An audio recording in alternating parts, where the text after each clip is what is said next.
Bonsoir à tous et bienvenue dans ce point express de l'actualité.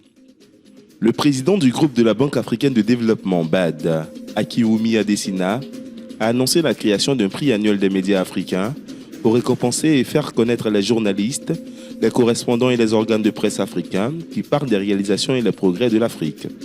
M. Adesina a déclaré que la Banque africaine de développement travaillerait avec l'organisation All Africa Media et des institutions financières africaines pour créer ce prix dans le cadre des efforts visant à promouvoir une couverture médiatique plus positive des évolutions enregistrées sur le continent. Il a prononcé jeudi 9 mai 2024 à Nairobi, au Kenya, un discours liminaire lors du sommet des leaders des médias d'Afrique organisé par All Africa Media.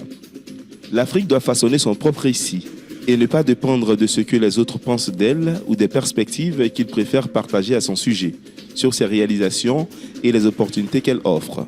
Les récits positifs sur les opportunités d'investissement en Afrique doivent être bien mis en valeur car ils ne bénéficient malheureusement pas d'une couverture suffisante, voire pas de couverture du tout dans les médias occidentaux, a déclaré M. Adesina. Il a également proposé que la BAD, la Banque africaine d'import-export, Afreximbank et toutes les institutions financières régionales mettent des ressources en commun pour soutenir l'émergence d'une société africaine de médias reconnue mondialement qui positionnera les nouvelles de l'Afrique dans le monde. Sommet qui a pour thème repenser les médias d'Afrique en cette période de mutation profonde, réunit plus de 300 propriétaires et exploitants de médias africains, des responsables gouvernementaux, des dirigeants d'entreprises, des universitaires, des champions de la société civile et des partenaires au développement pour discuter sur l'activité des médias et du rôle essentiel qu'ils doivent jouer pour façonner l'avenir de l'Afrique. Les médias ont un rôle crucial à jouer en étant justes, objectifs, curieux, en menant des investigations, oui, mais aussi en étant des catalyseurs du développement et en faisant la promotion de nouvelles positives sur les réalisations,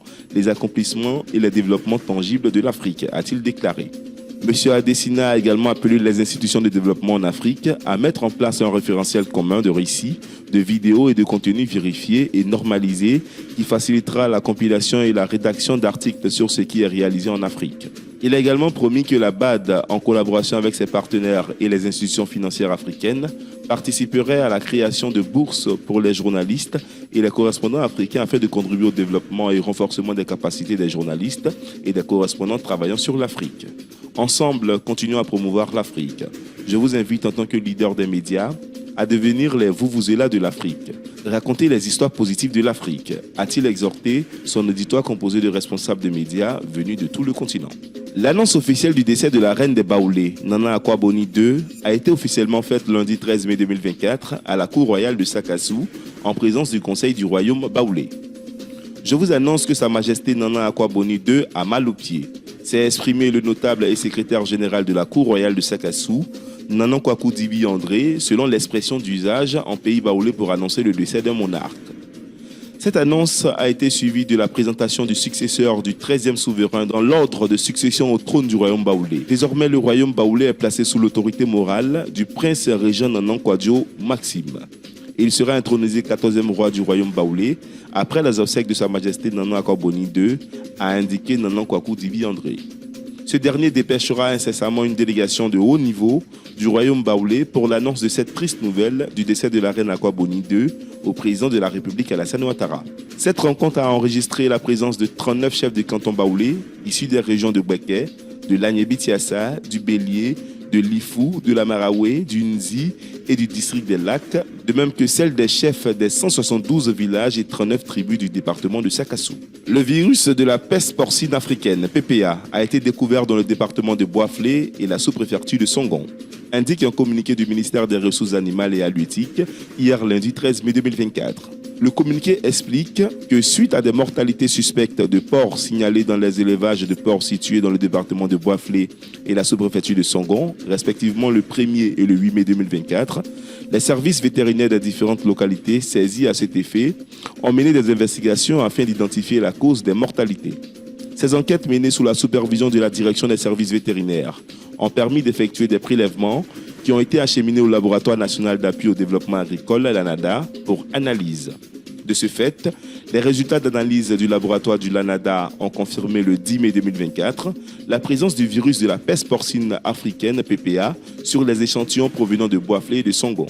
Après Daloa, cette situation traduit la deuxième réapparition de la PPA en 2024. Ainsi, Afin de limiter la propagation et de l'éliminer, le ministère a décidé de prendre des mesures sanitaires urgentes, notamment l'interdiction des mouvements de porcs, produits et sous-produits porcins dans la localité concernée, l'abattage sanitaire des porcs dans un rayon de 3 km autour des foyers d'infection, le nettoyage et la désinfection des élevages touchés, le renforcement de la surveillance sanitaire dans les zones à risque. Par ailleurs, le ministre assure que tout abattage sanitaire des porcs fera l'objet d'une indemnisation et informe que la PPA est une maladie à déclaration obligatoire et invite par conséquent les populations à signaler toute mortalité suspecte de porc. De plus, il tient à rassurer les populations que la PPA est sans danger pour l'homme et que la consommation de viande de porc et de produits porcins peut se faire sans risque. Cependant, la viande et les produits porcins issus d'animaux abattus seront totalement détruits du fait de la résistance du virus et dans le but d'interrompre la chaîne de transmission du virus aux animaux. Ainsi, il a affirmé que toutes les dispositions seront prises pour éliminer les foyers et assurer la protection de la santé du cheptel porcin ivoirien, a-t-il conclu. Cette maladie est apparue pour la première fois en 1996, où elle a provoqué la mort de 100 000 porcs et fait dépenser plus de 1,8 milliard de francs CFA à l'État ivoirien. En outre, entre 2015 et 2023, le pays a connu 5 épizooties qui ont coûté 9,2 milliards à la filière porcine en termes de pertes économiques directes. Elle constitue ainsi la principale contrainte au développement de la filière porcine ivoirienne. Mesdames et messieurs, ainsi s'achève notre point express de l'actualité. Merci à toutes et à tous pour votre fidélité. Ne vous déconnectez surtout pas, car l'information continue sur Golden Sweet TV.